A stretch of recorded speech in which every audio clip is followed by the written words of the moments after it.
Hello दोस्तों, आपका एके research में स्वागत है। जी हाँ दोस्तों, हाल ही फिलहाल में दोस्तों यूपी कांस्टेबल का दोस्तों एग्ज़ाम यानी कि दोस्तों उसकी फॉर्म फिलअप हो रहे हैं।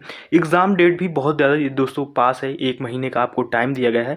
जो दोस्तों एग्ज़ाम काफ़ी नियर अबाउट है, इसमें से आपको पढ़ने का टाइम नहीं दिया गया है। तो दोस्तों इसमें से हम आपको प्रैक्टिस सेट लेके आए जो कि दोस्तों मूल विधि से संबंधित प्रश्न आते हैं। दोस्तों यूपीएसआई का भी दोस्तों नोटिफिकेशन आ गया है, जिसमें से दोस्तों एएसआई की पोस्ट आई है।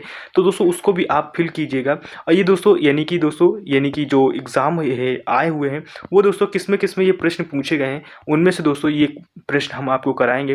तो दोस्तों प्रीवियस ईयर प्रश्न है, बहुत इंपॉर्टेंट है, मूल विधि से संबंधित महत्वपूर्ण प्रश्न है, तो इनको दोस्तों आप जरूर कीजिएगा। तो चलिए बढ़ते हैं, यानी कि हम अपने प्रश्न को स्टार्ट करते हैं। इसमें से प्रश्न नंबर हमारा दूसरे से स्टार्ट होता है, क्योंकि प्रश्न नंबर 1 हमने टाइप किया था, बस बाय मिस्टेक दोस्तों टाइप हो गया, जो कि दोस्तों कट गया है।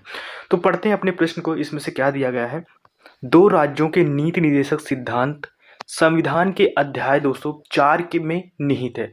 तो क्या निहित है, और यानी कि 4 ऑप्शन दिए गए हैं, अनुच्छेद 236 से 51, या दोस्तों क्या, यानी कि दोस्तों अनुच्छेद 5 से अनुच्छेद 61, या अनुच्छेद 1 से दोस्तों अनुच्छेद 106, या अनुच्छेद 8 से दोस्तों अनुच्छेद 88।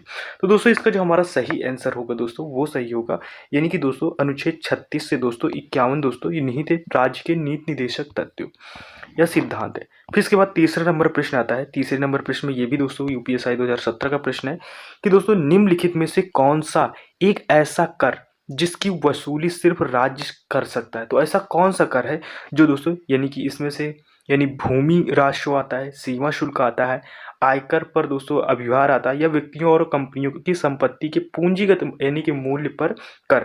तो इसमें से कौन सा आंसर सही होगा। तो इसका दोस्तों जो सही आंसर होगा दोस्तों, तो राज्य ऐसा कौन सा दोस्तों यानी कि कर को है वसूली कर सकता है, वो दोस्तों कर सकता है भूमि दोस्तों राजस्व। फिर इसके बाद नेक्स्ट प्रश्न आता है, फोर्थ नंबर प्रश्न आता है। फोर्थ नंबर प्रश्न दोस्तों इसमें से पूछा गया है, पहले इसमें से ब्रैकेट को खाली रखा गया है, पूछा जा रहा है आपसे कि दोस्तों सदन के अधिकार और विशेषाधिकार उसकी समितियों और सदस्यों के अभिरक्षक हैं। कौन है दोस्तों, अध्यक्ष, राष्ट्रपति, पीठासीन अधिकारी, या दोस्तों प्रधानमंत्री। इनमें से आपको बताना है। तो दोस्तों यानी कि सदन का दोस्तों जो अधिकार यानी कि दोस्तों अध्यक्ष आता है, यानी अध्यक्ष सदन के अधिकार और विशेषाधिकार उसकी समिति और सदस्यों की दोस्तों अभिरक्षक होता है। फिर इसके बाद नेक्स्ट प्रश्न आता है, फिफ्थ नंबर प्रश्न आता है।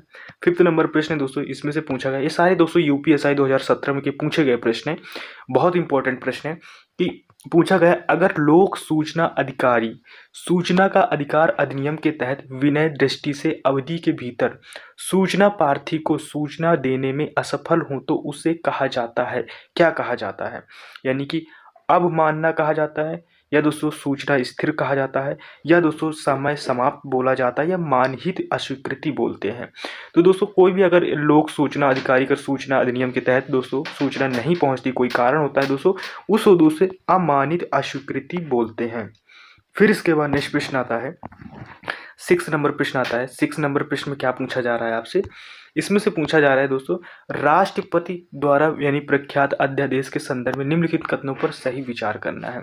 तो क्या है, नीचे दिया गया है, यानी राष्ट्रपति द्वारा घोषित अध्यादेश की शक्ति कानून के समतुल्य ही है, या फिर नेक्स्ट है सांसद के दोबारा बैठने पर बैठक की तारीख को 3 सप्ताह बाद अध्यादेश निष्क्रिय हो सकता है। तो इनमें से आपको बताना है कौन कौन सा सही है।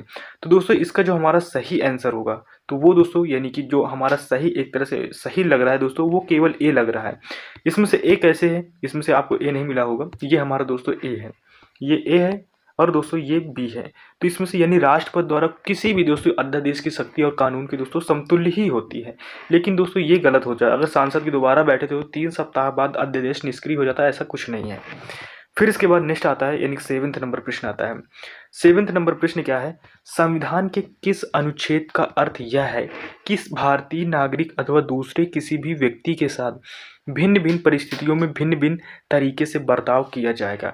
यूपीएसआई 2017 का पूछा गया प्रश्न है, आपके सामने इसमें से ऑप्शन भी दिया गया है। तो ऑप्शन में क्या दिया गया है, अनुच्छेद 14 की विधि के समझ अधिकार आता है, या दोस्तों अनुच्छेद 5 के सामाजिक एकता के तहत आता है, या दोस्तों अनुच्छेद 18 उपाधियों का अंत, या दोस्तों 16 लोक नियोजन विषय के अवसर पर आता है। तो इसका दोस्तों जो सही आंसर होगा दोस्तों वो हमारा सही होगा, यानी कि दोस्तों अनुच्छेद दोस्तों 18 उपाधियों का अंत, ये हमारा सही होगा दोस्तों। प्रश्न को एक बार फिर देख लीजिएगा। इसमें से पूछा गया है फिर से, यानी कि किस अनुच्छेद का अर्थ यह है कि भारतीय नागरिक अथवा दूसरे किसी भी व्यक्ति के साथ भिन्न भिन्न परिस्थितियों में भिन्न भिन्न तरीके से बर्ताव किया जाएगा। तो दोस्तों इसका जो सही आंसर है वो किसके तहत है दोस्तों, ये है, तो ये दोस्तों उपाधियों के अंत के तहत अनुच्छेद 18 आता है। फिर इसके बाद नेक्स्ट आता है, यानी कि हमारा प्रश्न क्या है, 18 नंबर प्रश्न है। 18 नंबर प्रश्न क्या है, इसमें से पूछा जा रहा है, इसमें से पूछ रहा है कि निम्नलिखित में से कौन सा संरचनात्मक बेरोजगारी के लिए सबसे कम कारण माना जाता है। जो संरचनात्मक है, यानी कि कौन सी आबादी, प्रौद्योगिकी या दोस्तों देशों के बीच मुक्त व्यापार समझौता या नौकरियों को स्थानांतरित करने की प्रेषित करते, या दोस्तों 4 नंबर आता है उस क्षेत्र में प्रासंगिक ज्ञान जिसमें से रोजगार के अवसर कम है। तो दोस्तों इसका जो सही आंसर होगा दोस्तों, वो बेरोजगारी का जो मेन कारण माना जाता है दोस्तों आबादी। किसी भी देश की दोस्तों जहाँ पर आबादी होती है तो वहाँ पर दोस्तों बेरोजगारी भी कम होती है। तो इसमें से जो सही कारण माना जाता है वो दोस्तों यानी कि संरचनात्मक बेरोजगारी है, तो वो दोस्तों उसका कारण आबादी आती है। फिर इसके बाद नेक्स्ट प्रश्न आता है, 9th नंबर प्रश्न आता है। इसमें से पूछा जा रहा है प्रथम राज्यसभा का गठन किस वर्ष हुआ था।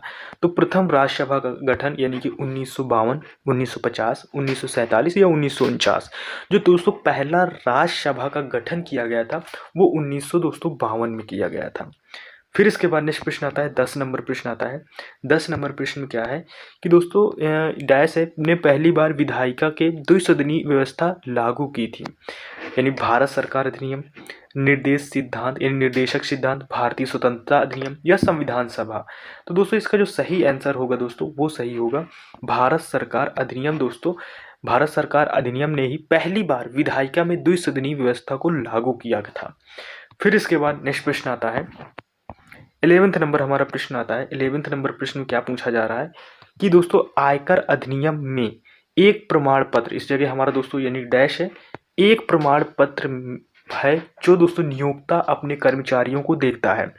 यह नियोक्ता द्वारा कर्मचारी के वेतन से काटे गए कर की राशि को प्रमाणित करता है।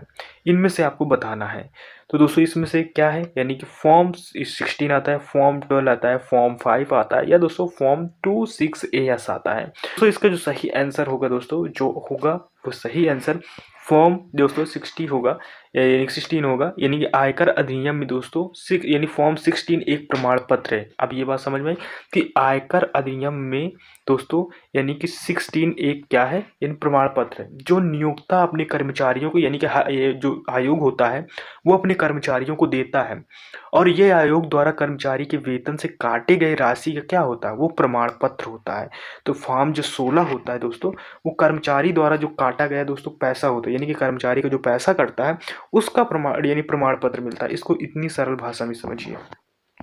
फिर 12th नंबर प्रश्न आता है। 12th नंबर प्रश्न क्या पूछ रहा है कि भारत और अफगानिस्तान के द्वारा बनाए गए मैत्रिक संबंध का नाम क्या है। जी हाँ दोस्तों, भारत और अफगानिस्तान द्वारा बनाए गए मैत्रिक संबंध का नाम क्या है, यानी किसी बांध, यानी किसी बांध, धुंधत बांध या दोस्तों फिर क्या आता है सलमा बांध या दोस्तों बंद यानी पनदो बांध। तो इसका जो सही आंसर होगा दोस्तों वो सही होगा, यानी कि शल्मा बांध नाम होगा। जो दोस्तों मैत्री बांध का नाम क्या है, तो मैत्री बांध का नाम दोस्तों सलमा यानी कि शल्मा बांध होगा। फिर इसके बाद नेक्स्ट प्रश्न आता है, 13 नंबर प्रश्न आता है। 13 नंबर प्रश्न क्या पूछा जा रहा है, निम्नलिखित रेगिस्तान में से हिमालय पर्वत श्रृंखला से निर्मित वह कौन सा वर्ष छाया रेगिस्तान है जो हिंद महासागर से वर्षा ले जा रहे बादलों का अवरुद्ध करता है। बहुत इंपॉर्टेंट प्रश्न है दोस्तों, ये भी यूपीएसआई 2017 का पूछा गया प्रश्न है। इसमें से दोस्तों जो ऑप्शन है, यानी कि ऑप्शन दिए गए हैं, क्या दिया गया है ऑप्शन दिया गया है, यानी कि पहला गोबी का दोस्तों यानी गोबी का रेगिस्तान, तकला मकान रेगिस्तान, काकाकोरम रेगिस्तान या थार रेगिस्तान। तो दोस्तों इसका जो हमारा सही आंसर होगा दोस्तों वो सही होगा कौन सा दोस्तों, तकला मकान रेगिस्तान। इसमें से फिर से एक बार पूछ लेते हैं, वो पढ़ लेते हैं, निम्नलिखित में से रेगिस्तान में से हिमालय पर्वत श्रृंखला से निर्मित वह कौन सा वर्षा छाया रेगिस्तान है। तो दोस्तों वो कौन सा वर्षा छाया रेगिस्तान है, तकला मकान रेगिस्तान, जो हिंद महासागर से वर्षा ले जा रहे बादलों का अवरुद्ध करता है, यानी कि उनको रोकता है। फिर इसके बाद 14 नंबर प्रश्न आ जाता है। 14 नंबर प्रश्न क्या है, इसमें से कुछ प्रश्न आ गए हैं कंप्यूटर के, यानी कि एक कंप्यूटर में फाइल फोल्डर आदि के यानी कि चित्रात्मक निरूपण को क्या कहा जाता है, यानी icon, shortcut, tool bar, task bar. तो दोस्तों जो एक कंप्यूटर में फाइल या फोल्डर चित्रात्मक रूप से जैसे ऐप होते हैं, उनमें से इमेज बनी होती है, इमेज देख के हम बता देते हैं कि दोस्तों ये कौन सा सॉफ्टवेयर है। तो वो क्या देखते, तो सॉफ्टवेयर को ही दोस्तों वो जो आइकन होता है, जो इमेज को देखते हैं उसको आइकन बोलते हैं। तो आइकन इसका सही आंसर होगा। फिर इसके बाद 15 नंबर प्रश्न आता है। 15 नंबर प्रश्न क्या है, पूछा जा रहा है चींटियों के हमले से फसलों की सुरक्षा के लिए निम्नलिखित में से किस कीटनाशक का प्रयोग किया जाता है। तो किस कीटनाशक का प्रयोग किया जाता है, कपूर का, एंड्रिन का, लवण जल का, या इनमें से कोई नहीं। तो दोस्तों इसका जो सही आंसर होगा दोस्तों वो सही होगा, कपूर सही आंसर होगा। फिर इसके बाद नेक्स्ट प्रश्न आता है, 16 नंबर प्रश्न आता है। 16 नंबर प्रश्न क्या है कि इस यातायात संकेत का अर्थ क्या है, यानी यातायात संकेत का अर्थ क्या है। या तो दोस्तों इसमें से जो संकेत है दोस्तों वो इसमें से टाइप नहीं हो पाया, तो इसका दोस्तों आंसर नहीं आ पाएगा इसमें से। आगे बढ़ते हैं इस प्रश्न को छोड़ के। फिर 17 नंबर प्रश्न आता है। 17 नंबर प्रश्न क्या है, इसमें से पूछा जा रहा है कि दोस्तों भारतीय सेना द्वारा आज़ाद कराने से पहले गोवा एक प्रदेश था। जहाँ दोस्तों फ्रांसीसी का, पुर्तगाली का, डेनिश का, स्पेनिश का। तो इसका जो सही आंसर होगा दोस्तों वो होगा पुर्तगालियों का। फिर इसके बाद नेक्स्ट प्रश्नों की तरफ बढ़ते हैं। 18 नंबर प्रश्न आता है हमारा।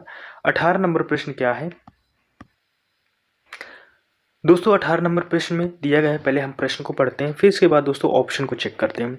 लिखा है इसमें से भूमि अधिग्रहण पुनर्वास पुनर्निर्माण 2013 के संदर्भ में निम्नलिखित में से कौन सा वाक्य सही है। इसमें से बताना है, यानी कि इसको चाहे ए मानिए या इसको बी मानिएगा, ऐसे करके। निजी कंपनियों अर्थात सार्वजनिक निजी भागीदारी फॉर्म द्वारा भूमि अधिग्रहण के मामले में 90% विस्थापित लोगों की सहमति आवश्यक है। फिर इसके बाद आता है अगर निजी कंपनियां भूमि का बड़ा हिस्सा खरीदती हैं तो इसके लिए पुनर्वास और पुनः स्थापना प्रावधान होना आवश्यक है। इनमें से कौन सा सही है या दोनों सही है, इनमें से नीचे हम बताते हैं। तो इसमें से कौन सा सही है, तो दोस्तों इसका जो सही आंसर आ रहा है यानी कि ए और बी दोनों है, या दोस्तों ए दो और बी नहीं है ये बताया जा रहा है, या दोस्तों केवल बी है, या दोस्तों ए और बी दोनों, या दोस्तों केवल दोस्तों ए है। तो दोस्तों इसका जो सही आंसर होगा दोस्तों वो सही होगा, जो इसमें सही आंसर आ भी रहा है वो दोस्तों केवल बी होगा। तो केवल बी क्या होगा वो को फिर पढ़ लेते हैं। इसमें से लिखा है दोस्तों अगर निजी कंपनियां भूमि का बड़ा हिस्सा खरीदती हैं तो इसके लिए पुनर्वास और पुनः स्थापना का प्रावधान होना आवश्यक है। फिर इसके बाद नेक्स्ट प्रश्न आता है, 19 नंबर प्रश्न आता है। 19 नंबर प्रश्न दिया गया है भारतीय दंड संहिता के अनुसार निम्न में से कौन सा निष्कर्ष सही है। यानी कि दोस्तों ऑप्शन दिया गया है, ऑप्शन में आपको बताना है कि दोस्तों 6 वर्ष के एक बच्चे ए ने बहुत सारी मार धाड़ की फिल्में देखी और एक दिन वह बच्चे भी को जोर से धक्का दे देता है जिसकी वजह से वह बच्चा बुरी तरह से घायल हो जाता है। ए कोई अपराध नहीं किया। अब इसमें से नीचे वाले में डिस्कशन करना है, हमें उसको देखना, वो भी आपको आंसर देना है। यानी क्यों ने पी को बिना बताए एक नशीला पदार्थ खिला दिया, ठीक है, उस नशीले पदार्थ के प्रभाव में यह जानते हुए कि उसके हाथों से क्या हो रहा है पी ने आर की हत्या कर दी और पी ने कोई अपराध नहीं किया। इसमें से आपको क्या बताना है, तो इसमें से आपको क्या बताना है, तो दोस्तों यानी केवल ए 1 है, या दोस्तों 1 और 2 दोनों है, या केवल 2 है, या दोस्तों 1 और दोनों ही नहीं है। तो दोस्तों इसका जो सही आंसर होगा दोस्तों वो दोनों ही सही होंगे। अब इसके सापेक्ष में देख लेते हैं कि पूछा क्या था, फिर से आपको याद दिलाते हैं। इसमें से देखो दोस्तों पूछा क्या गया था, यानी कि कौन सा निष्कर्ष दोस्तों भारतीय दंड संहिता के अनुसार निम्न में से कौन सा निष्कर्ष सही है।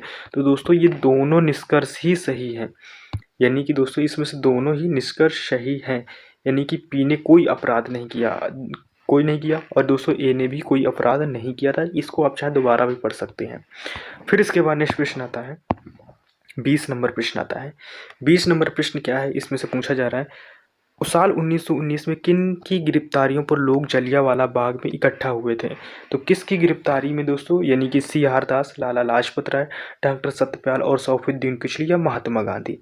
तो इसमें से आपको बताना है तो इसका कौन सा सही आंसर होगा दोस्तों। इसका जो दोस्तों हमारा सही आंसर होगा डॉक्टर सत्यपाल और दोस्तों सैफुद्दीन किचलू, इसका सही आंसर होगा। फिर इसके बाद नेक्स्ट प्रश्न है, ये भी दोस्तों मूल प्रश्न वो यानी कि मूल विधि से रिलेटेड जो हमारे प्रश्न है वो भी इनको पढ़ लेते हैं। इसमें से दोस्तों पूछा गया है, इसको पढ़ लेते हैं, फटाफट पढ़ते हैं। इसमें से पूछा गया है किस संविधान संशोधन में सिक्किम को पूर्ण राज्य का दर्जा दिया गया था? तो किस संविधान संशोधन में 36वां संविधान संशोधन 1975 में सिक्किम को पूर्ण राज्य का दर्जा दिया गया था।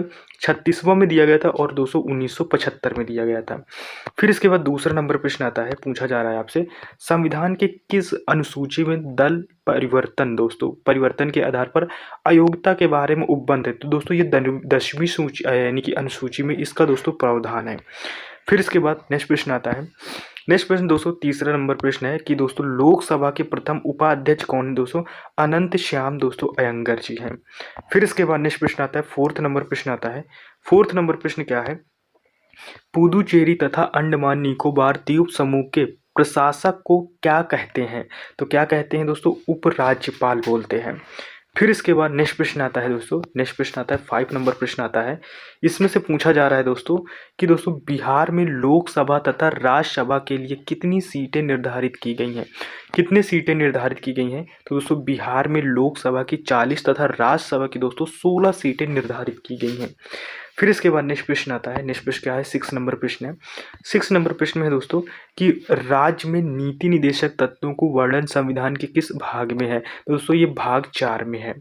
फिर इसके बाद नेक्स्ट प्रश्न आता है। नेक्स्ट प्रश्न है दोस्तों 7th नंबर प्रश्न है। 7th नंबर प्रश्न क्या है कि दोस्तों किस संविधान संशोधन द्वारा 1976 में मूल कर्तव्यों को जोड़ा गया?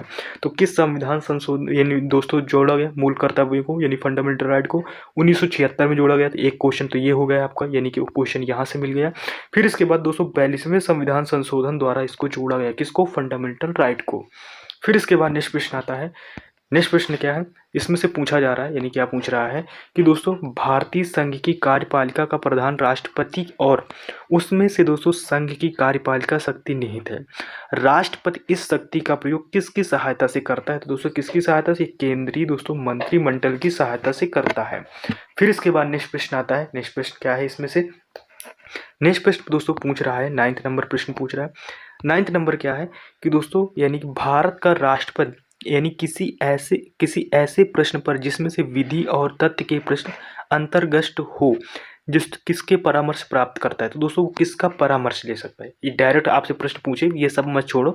जैसे ही आपसे दोस्तों राष्ट्रपति परामर्श लेने की बात आती है तो दोस्तों विधि से रिलेटेड, यानी विधि का मतलब होता है कानून, तो दोस्तों वो इससे रिलेटेड कोई भी अगर निर्णय लेना चाहे तो वो दोस्तों उसकी सहायता ले सकता है। कौन सी? वो दोस्तों सर्वोच्च न्यायालय की दोस्तों मुख्य न्यायाधीश की, याद रखें सर्वोच्च न्यायालय के मुख्य न्यायाधीश की।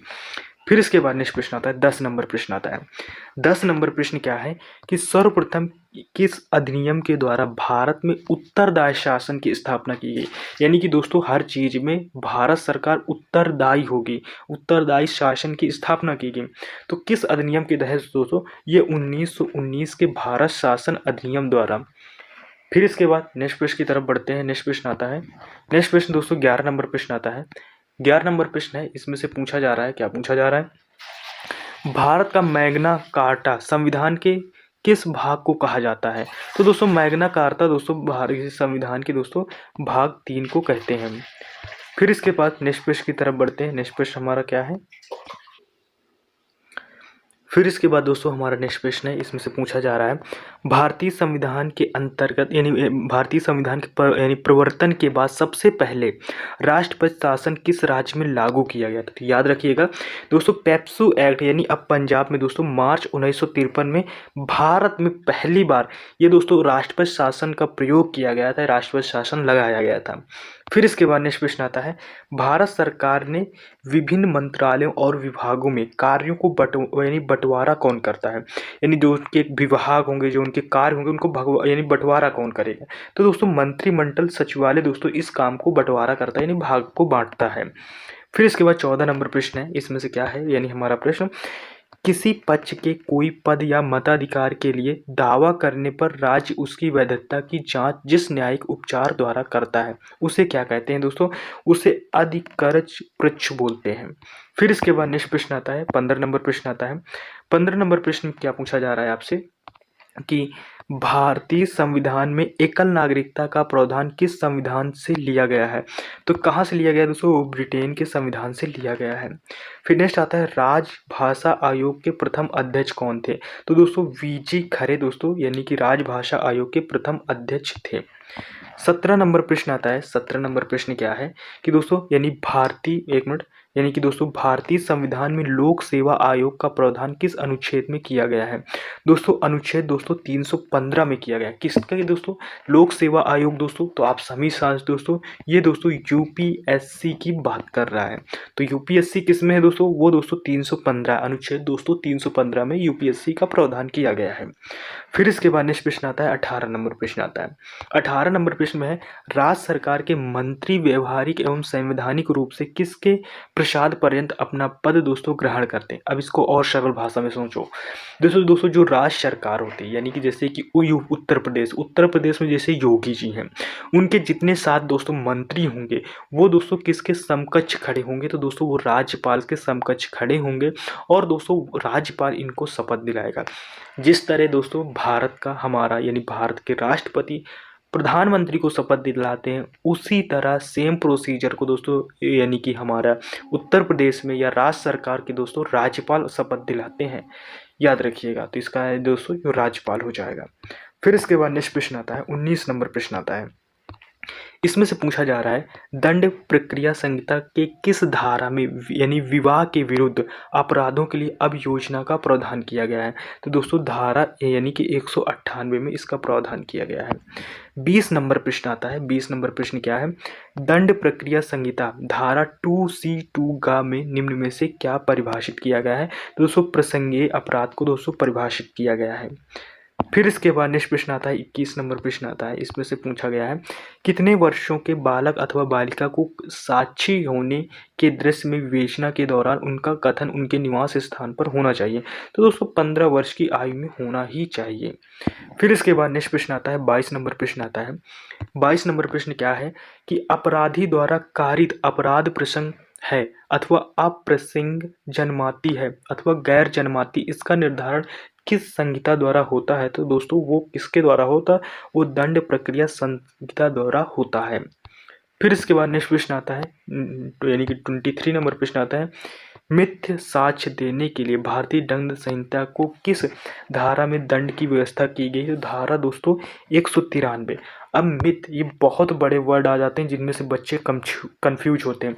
मिथ को दोस्तों झूठ भी बोल सकते हैं, यानी झूठ जवाब देने पर या झूठ गवाही देने से भारतीय दंड संहिता के किस धारा को दंड की व्यवस्था की गई है?